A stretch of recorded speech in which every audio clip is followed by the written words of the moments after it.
E hoje eu e o professor Matheus Paranhos vamos conversar sobre a marcação da vacina de brucelose em São Paulo. O professor está aqui no telão. Bom dia, professor. Obrigada pela participação. Bom dia, Renata. Bom dia a todos aí que estão nos assistindo. Recentemente, a gente se encontrou na sede da Secretaria de Agricultura de São Paulo, né? Foram assinadas duas novas resoluções que estabelecem medidas visando o bem-estar animal. E o senhor me disse na época, que eu achei muito interessante, que não é uma causa só sua, agora virou uma causa pública, né? Pois é, tinha um movimento que estava mais sendo desenvolvido em cima de pessoas, né? E agora, com esse compromisso da Secretaria da Agricultura do Estado de São Paulo, passa a ter esse caráter político também, institucional, o que é muito importante. Por quê? O que muda? É assim, é o Estado falando, é mais gente falando? O que o senhor achou que muda?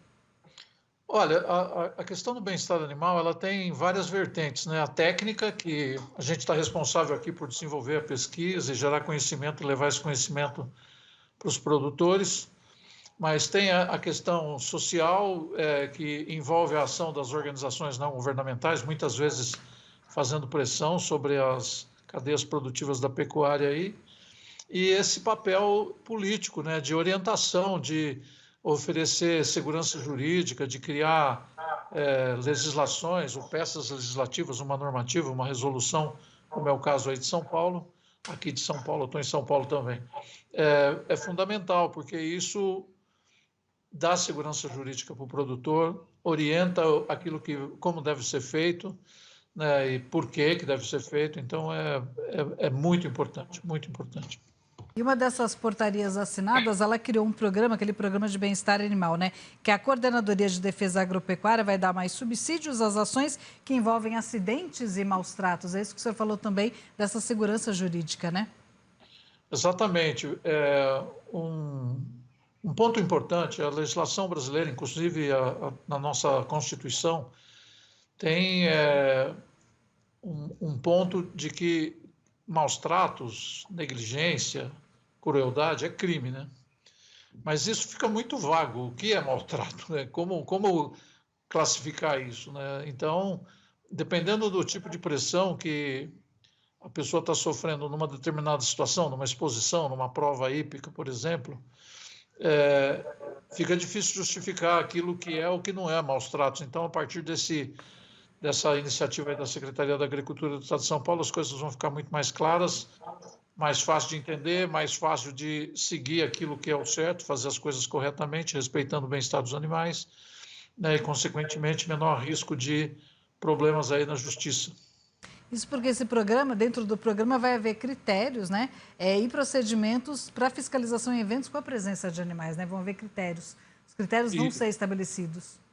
Exatamente. Os fiscais agropecuários do Estado de São Paulo, os federais também, têm por obrigação, né, fazer essa fiscalização de bem-estar animal.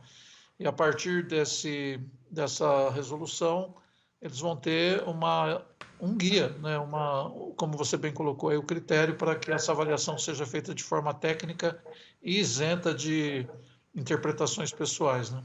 E o senhor acha importante, que eu achei interessante que o secretário me disse na época, é que esse programa foi construído com entidades do setor, não foi uma imposição, foi uma coisa conversada. Justamente o que o senhor falou, o que é maltrato, né?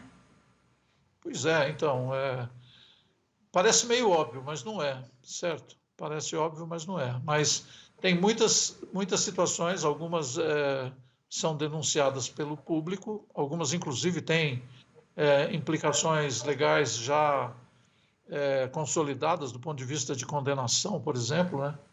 Alguns meses atrás aí teve problemas de animais morrendo de fome, produtores que não estavam alimentando. Então, são coisas muito óbvias, né? Como deixar o animal passar fome, né? Não oferecer uma alimentação adequada. Mas tem outras que não são tão óbvias assim. Então, de fato, precisa regulamentar tudo isso para que as coisas fiquem claras para todo mundo, mas principalmente para o fiscal que vai estar lá fiscalizando e tem que saber exatamente definir o que está acontecendo ali, caracterizando ou não como maltrato, por exemplo. E a Secretaria também apresentou um novo modelo de identificação de vacinação contra a brucelose. O que o senhor achou disso? É uma quebra de paradigma aí, uma mudança importante?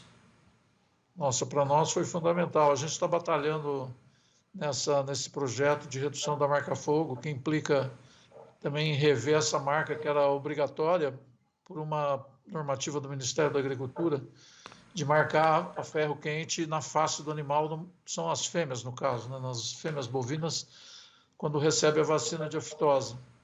É uma marca difícil de aplicar, você tem que fazer a contenção da cabeça do animal, a pessoa que está ali fazendo a contenção fica sujeito a queimadura, porque a mão dele está muito próxima, ele tem que segurar a cabeça, né? Então a mão dele está muito próxima do local onde vai ser aplicada a marca, fica respirando a fumaça, porque quando você aplica a marca, está queimando pele, então gera essa fumaça e em grandes rebanhos esse funcionário, esse vaqueiro pode passar o dia todo respirando essa fumaça. Além de ser uma região muito sensível do corpo do animal, marca-fogo é sempre uma queimadura de 2º e 3º grau, ou seja, causa dor, processo inflamatório se instala, dura semanas, então um sofrimento desnecessário. A Secretaria da Agricultura do Estado de São Paulo traz uma alternativa muito menos agressiva para o animal, muito mais fácil de fazer a aplicação e que também coloca menos a pessoa aí numa situação de risco, de acidente, né? Também de um ambiente insalubre para trabalhar. Que seria o uso de brincos, né? Essa troca seria por uso de brincos. Sim, é um brinco especial desenhado para esse propósito, que inclusive, do ponto de vista da inspeção, né, dos fiscais agropecuários do Estado, também fica mais fácil visualizar. Imagina você, Renata, às vezes eles tinham que ver se o animal estava marcado ou não dentro de um caminhão. Como é que você faz isso, uma marca-fogo na face do animal? Com o brinco é muito mais fácil de fazer essa visualização. E para o animal também, isso era uma coisa que marca, né? Você cria, o animal fica violento, né? Pela violência que recebeu, claro, né? Todo manejo agressivo, né, e a marca-fogo é um deles, muita gente fica falando dos danos que causa no couro, etc., quando colocado em regiões de maior valor do corpo do animal ali, mas, antes de tudo, é a agressão à pele do animal. Então, qualquer manejo agressivo tem uma reação que é automática, o animal vai reagir a isso, e essa reação não é só no momento da aplicação, né? Ele tem uma boa memória, ele vai lembrar desses procedimentos e nas próximas vezes que passar ali pelo curral, vai estar mais reativo por conta dessa lembrança, dessa memória negativa. Professor, o secretário destacou na época também o fato dessa marcação, dessa troca da marcação por brincos não ser obrigatória. Isso é importante para o produtor, para o mercado, de certa forma? Renata, eu entendo que é um passo fundamental até para na expectativa de convencimento, né? Convencimento. Tudo que é obrigatório cria uma reação contrária, certo? A gente conversou bastante com os técnicos da secretaria, ninguém quer isso, ninguém quer criar uma situação que cause desconforto para os produtores, por exemplo. Mas também, por outro lado, tem muito produtor que não quer aplicar a marca, por que ele é obrigado? Então, o que a Secretaria aqui do Estado de São Paulo, de Agricultura do Estado de São Paulo fez foi oferecer uma opção, e aqueles que querem mudar, deixar de marcar a fogo, já têm essa opção hoje, pelo menos no Estado de São Paulo. Espero que em breve outros estados adotem isso também. Isso é importante, porque São Paulo criando isso, você pode abrir, né, portas, abrir caminhos para outros estados, né? Fica muito mais fácil vendo o exemplo dando certo aqui em São Paulo, né? Com certeza, com certeza. Eu acho que é como a gente sempre diz, né? Melhor as mudanças ocorrerem através de usando aí bons exemplos em lugar de crítica ou de imposições, né? Então isso é fundamental, essa iniciativa de São Paulo, e acredito seriamente que ela vai estimular outros estados a seguir o mesmo caminho. E o senhor participou dessa conversa, né? O senhor também foi ouvido. Como foi essa conversa? Como é que o senhor colocou a sua posição ali? Eu achei importante isso. A secretaria querer ouvir também especialistas, tanto o senhor quanto a Carmen Pérez, especialistas em bem-estar animal. Como é que foi essa conversa ali para chegar nesse meio termo aí? Chegar que não fosse imposto, mas que tivesse essa mudança? Bom, primeiro, contextualizando, os fiscais agropecuários do Estado tinham uma dificuldade, como eu falei, tremenda de fazer esse monitoramento da vacina em leilões, exposições, por exemplo, né? Então, para ver a marca na face do animal, às vezes não estava nítida, borrada, às vezes era remarcado, ele não sabia se aquilo foi para reforçar a marca que já existia ou se era uma eventual fraude. Então, a iniciativa de mudar a forma de identificação partiu deles. Eles nos buscaram para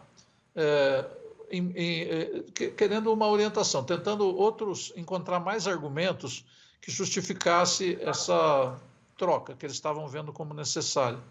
Então, nós oferecemos esses argumentos científicos, né, tudo com base na pesquisa. A gente tem dados, no mundo inteiro tem estudos mostrando a dor que a marca-fogo causa, o processo inflamatório resultante disso, que causa também uma dor prolongada, a ineficiência da marca-fogo. Realizamos um estudo recentemente mostrando que para a identificação individual, não para a brucelose, que a gente não fez esse estudo, mas para a identificação individual, na leitura do número do animal, chega a errar 18% na marca-fogo. É muito alto, né, o erro. E ninguém consegue administrar qualquer programa, no caso aí da vacina de brucelose, é um programa sanitário, uma margem de erro tão grande. Então, a gente juntou todo esse conhecimento para apresentar para o secretário, enfim, para a equipe ali que toma a decisão de fazer essa mudança aí na resolução, e obtivemos sucesso. Então, foi uma parceria muito produtiva. Aprendemos muito com eles também, viu, Renato? Eles trouxeram a experiência de campo, de fiscalização de leilões e exposições que a gente não tinha. Então, isso foi super importante. Que bom. Todo mundo conversa e no fim dá tudo certo. Professor, muitíssimo obrigada pela participação e até a próxima. Tá, tudo de bom aí. Bom trabalho para vocês. Um abraço para todo mundo. Obrigada, igualmente.